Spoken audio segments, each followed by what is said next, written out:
Salve, salve, nação rubro-negra! Aqui Marquinhos Assunção chegando com mais esse vídeo para comentar com você e analisar o que foi a terceira rodada do Campeonato Brasileiro, edição 2024. Está finalizada em parte a terceira rodada do Brasileirão 2024, em parte porque a mesma teve uma partida adiada por conta da realização de jogos da Copa do Nordeste. O jogo Criciúma e Fortaleza não aconteceu, acontecerá em uma data posterior. A rodada número 3 do Brasileirão deixou ao final dela, vou trazer aqui o G4 e o Z4. O G4 é formado hoje por Bragantino e Flamengo com 7 pontos, em terceiro Botafogo com 6 e em quarto Atlético Paranaense também com 6. O Z4 da competição temos Vitória da Bahia com 1 ponto, Corinthians também com 1 ponto, Atlético Goianiense com 0 e Cuiabá também com 0. Agora vamos, jogo a jogo, analisar como foi a rodada número 3 do Campeonato Brasileiro. A rodada número 3 do Campeonato Brasileiro teve início no sábado com 4 partidas. A primeira partida delas foi Fluminense 2, Vasco da Gama 1.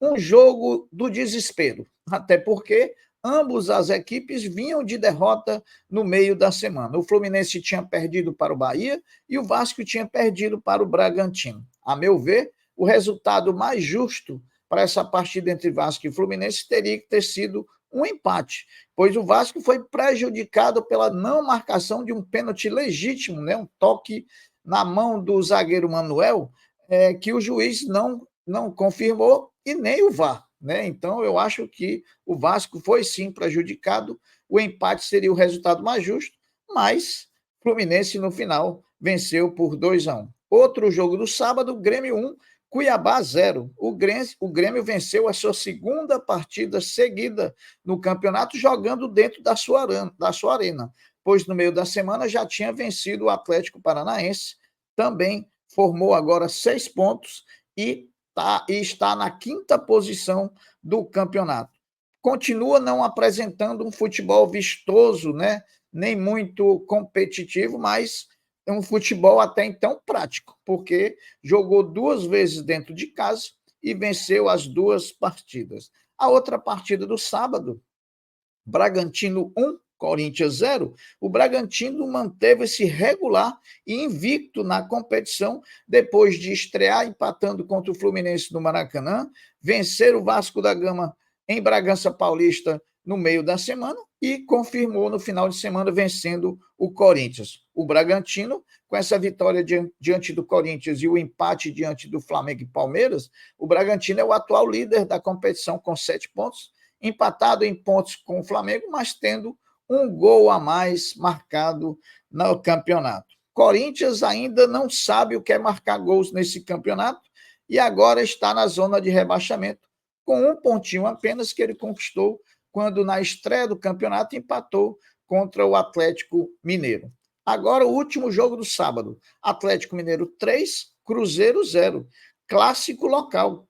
Pela primeira vez, o Galo venceu o seu rival no seu estado, jogando na Arena Galo Cego, às custas de uma partida muito bem jogada no seu primeiro tempo. Podemos dizer que o Atlético Mineiro foi quase que perfeito no primeiro tempo diante do Cruzeiro, não deu chances e matou o jogo já com 3-0 no primeiro tempo. No segundo tempo, o Cruzeiro equilibrou as ações e o jogo foi muito mais equilibrado.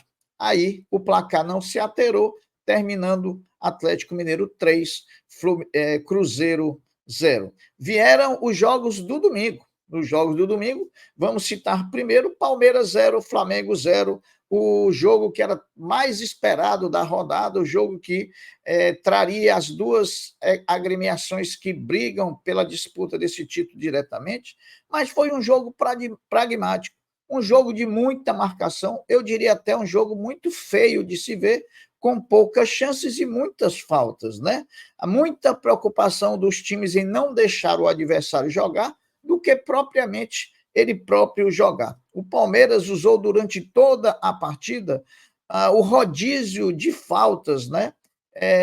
parando e picotando o jogo a todo momento, não deixando o Flamengo evoluir enquanto ofensividade. Segundo tempo, o Flamengo melhorou com as entradas de Pedro Dela Cruz e também Gerson, e no final, o que restou foi um ponto.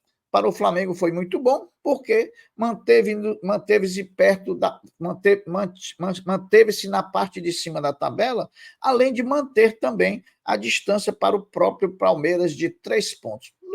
No final de tudo, o Flamengo é líder do campeonato, só perde nos gols marcados para o Bragantino e jogou fora de casa contra um dos candidatos ao título do campeonato. Outro jogo do final de semana, do domingo, Atlético Paranaense 1, Internacional 0. O Atlético Paranaense voltou a ser forte onde ele é forte, na Liga Arena ou na antiga Arena da Baixada. Né? A gente tinha falado isso, que quando ele ganhou na primeira rodada do Cuiabá por 4-0, foi muito exaltado pela torcida. Eu disse, olha, espere ele sair para jogar fora para ver. Foi no meio da semana, a Arena do Grêmio e perdeu para o Grêmio. Jogando contra o Inter, fez uma partida de trocação com o Inter também vendeu muito caro essa derrota para o Atlético, mas no fim o Atlético se sobressaiu, venceu por 1-0 e agora ocupa o G4 da competição, estando na 4ª posição. Vitória 2, Bahia 2, clássico baiano no Barradão, clássico baiano do Brasileirão, e estádio do Vitória, que chegou a colocar a vantagem de 2-0 sobre o Bahia, né? Todo mundo pensava que o Vitória ia conseguir a sua primeira vitória, mas o que a gente viu foi uma reação até certo ponto inesperada do Bahia, permitindo que o time vermelho e azul conseguisse chegar ao empate e desse números finais à partida, com um empate de 2-2. O Bahia segue na 9ª posição, com 4 pontos, e o Vitória está na zona de rebaixamento, em 17º lugar, com apenas 1 ponto, né? Com apenas 1 ponto que conquistou ontem diante do Bahia. Atlético Goianiense 0, São Paulo 3. O resultado foi contra toda a expectativa criada, pois imaginava-se que o São Paulo, vindo de uma derrota diante do Flamengo e também, né, diante do Fortaleza, viesse um pouco mais precavido para tentar pelo menos segurar um empate, mas assim como também o Atlético Goianiense, que perdeu para o Flamengo e perdeu para o Botafogo, né? Então era um jogo de desesperados, literalmente falando.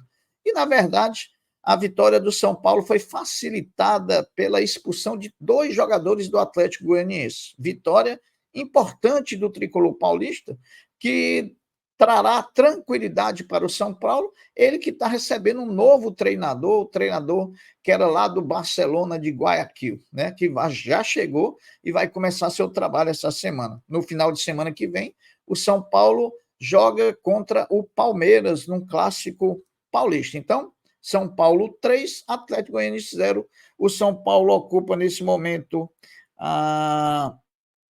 deixe-me ver aqui, a 14ª colocação com 3 pontos, e o Atlético Goianiense está na zona de rebaixamento com nenhum ponto ganho. Para finalizar a rodada, Botafogo 5, Juventude 1. O Botafogo passeou diante do Juventude no estádio Engenhão. Fez uma partida muito boa, consistente, e ganhou motivação extra para a Libertadores na próxima quarta-feira, quando enfrenta o Universitário do Peru, não podendo nem pensar em empate, já que o Botafogo já perdeu as 2 primeiras partidas que disputou na Libertadores. Sem falar também que o próximo jogo do Botafogo no Campeonato Brasileiro será no próximo domingo, no Maracanã, às 11 horas da manhã, contra nada mais, nada menos do que o Flamengo. Então, foi uma injeção de ânimo muito boa que o Botafogo teve com essa vitória estonteante de 5-1 sobre o Juventude. Meus amigos, essa foi a análise e os comentários da rodada 3 do Campeonato Brasileiro,